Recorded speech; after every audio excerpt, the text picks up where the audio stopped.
You know, an artist has given up creatively when all they release is greatest hits compilations. It's basically an admission that they're kinda done creating new stuff and are just content coasting off their previous success.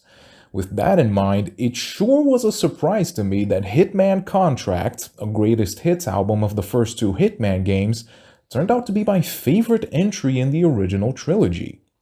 Last time on the Stealth Marathon, we talked about the first Splinter Cell. Not terrible, but I seriously doubt most people would say it's the best entry in the series. Well, the same thing goes for the first Hitman game, Codename 47. Admirable in what it was trying to do, but it really doesn't take away from its awkwardness.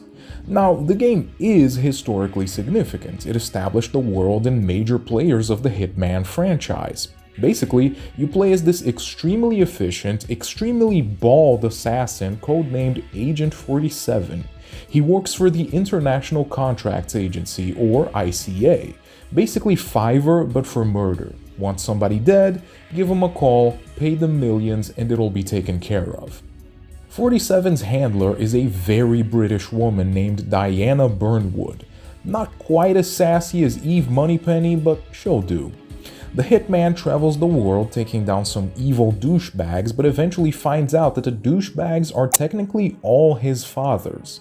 No, his mom wasn't Bonnie Blue. It's just that 47 is actually the result of genetic engineering, having been stitched together from the previous target's DNA in an effort to create the ultimate assassin. He then tracks down his creator, Professor Ortmeyer, and puts a bullet between his eyes, bringing the whole Frankenstein analogy to a close. I complained about Splinter Cell's controls last time, but believe me when I say they are nothing compared to Codename 47. Playing through this game feels like trying to turn a doorknob with your elbows while holding a tray of food. The only way to fix the controls is by spending several minutes remapping the key bindings in the options. Oh, and while you're there, you might also want to fidget around with the settings and maybe download a fan patch or two to get the game running on modern PCs without it having a stroke and convulsing on the floor. I don't know, gang, it just didn't feel like it was worth it. After that, I moved on to the second game in the series, Silent Assassin, which I can confidently call a massive, gargantuan leap in quality over Codename 47. Controls aren't twisting my fingers into knots, and the game is actually optimized for running on modern systems without me having to screw around in the options menu for 3 hours. The plot is 47 decided to retire from the whole assassination business and move to a small village in Sicily, where he was taken in by a Catholic priest named Father Vittorio. Things seem peachy, but eventually 47 gets dragged back into the assassin's life when the brother of one of his targets from the first game comes back looking for revenge, taking the priest hostage. 47 performs a bunch of jobs for the ICA, takes down the big bad guy, saves Vittorio, but decides that he's just not meant for civvy life and leaves. All was going well, and I was convinced that I'd be able to play through this game and review it for you guys. But then, Hidden Valley. It's a snow level where you're supposed to hide in these trucks and make your way underground so you can infiltrate a large fortress. Simple enough in premise, but it annoyed me to no end. Snipers can spot you from a different hemisphere through thick snow. The route the trucks take is random, some guards' patrol pattern is random, and all you have in terms of weapons is a weak sauce crossbow. I kept failing and restarting the level until I realized I just wasn't having any fun. Maybe I'll come back and retry this game in the future, but for the time being, I once again decided to just move on. At this point, I was feeling pretty bummed out. Maybe this series just wasn't for me. Maybe I just wasn't getting whatever it was people saw in these games. I downloaded Contracts without much hope, and then it turned out to be my favorite game in the series so far. First, the plot. Our beloved cue ball assassin gets wounded during a job. While bleeding out in a run-down apartment awaiting medical attention, he starts to look back on his past assignments, which gives us our framing device for the game, and yeah, that's kind of it. The plot is 47 remembering the older games while he waits for somebody to give him a band-aid and a tetanus shot. They tried to get all fancy with it by having 47 hallucinate and wax poetic like he's in a French New Wave movie, but it's still pretty bare bones. Not that I care all that much. If you want a good story, Silent Assassin's actually the better choice. But for basically a soft remake of the first two games, the plot works fine. Anyway, now let's cover the gameplay, shall we? Well, these are third-person stealth games, featuring many of the same hallmarks of the genre. Sight and sound mechanics to help you sneak around, a varied arsenal of weapons, including lethal and non-lethal means of taking down enemies. While Hitman executes all of these mechanics well, let's face it, they're not exactly unheard of in the genre. No, if you want to know what this series added to the stealth cocktail, look no further than the disguise system. Once you knock somebody out, 47 can take their clothes. Don't worry, Baldy here's got the libido of a 98-year-old. The whole thing's actually very respectful. Well, aside from the whole choking you out with piano wire thing. Wearing a disguise comes with its own set of advantages and drawbacks. Yes, it allows you to walk into previously gated off areas, but the game doesn't give you carte blanche to do whatever you like. Guards can and will become suspicious if they see you doing weird stuff, or even if you get too close to them.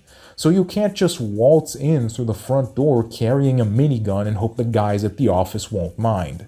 47's scalp is far too shiny for him to get away with that.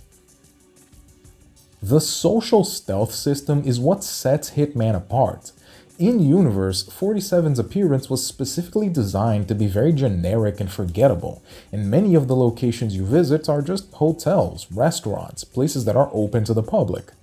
What I mean is that unlike other games where you always have to make sure you stay in the shadows, Hitman lets you go full James Bond. Hide in plain sight, just walk into a room and subtly survey the area for ways to complete your assignment.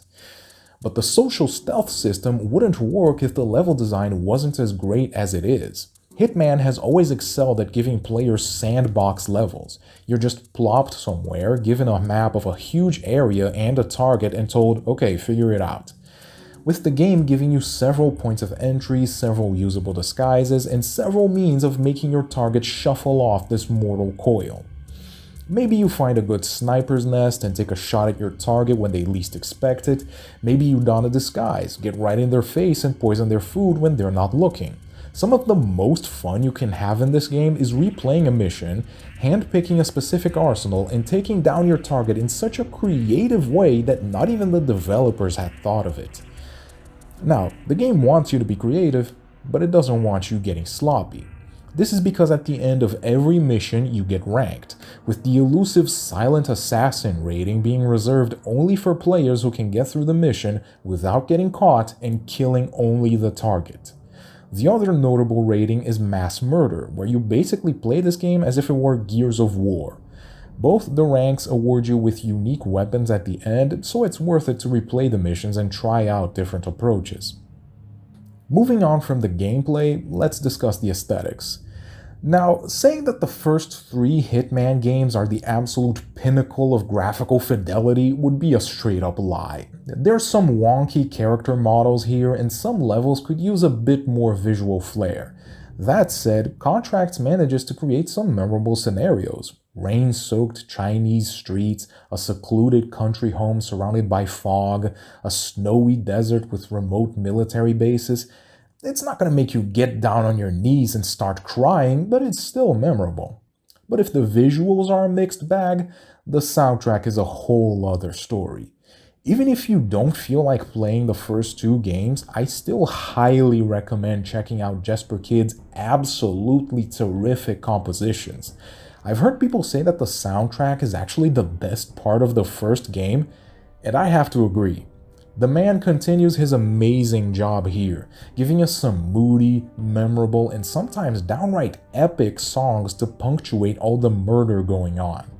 Hitman as a whole feels very European and artsy, and a lot of that is due to Kyd's incredible soundscapes. In closing, Hitman Contracts is the earliest entry in the series that I can recommend without any reservations. Some of the larger levels might be a bit daunting at first, but I tell you to just embrace the process, experiment, explore, and save often. If you do that, I promise you're gonna find an endlessly enjoyable and replayable stealth experience.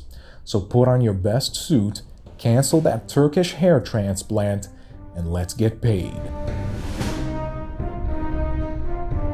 And that's it for today. If you enjoyed this video, please make sure to like, share, and subscribe so you don't miss what's next, because we're moving from one classic to the other. Next up, the closing review in our stealth marathon, Thief: The Dark Project. See you there.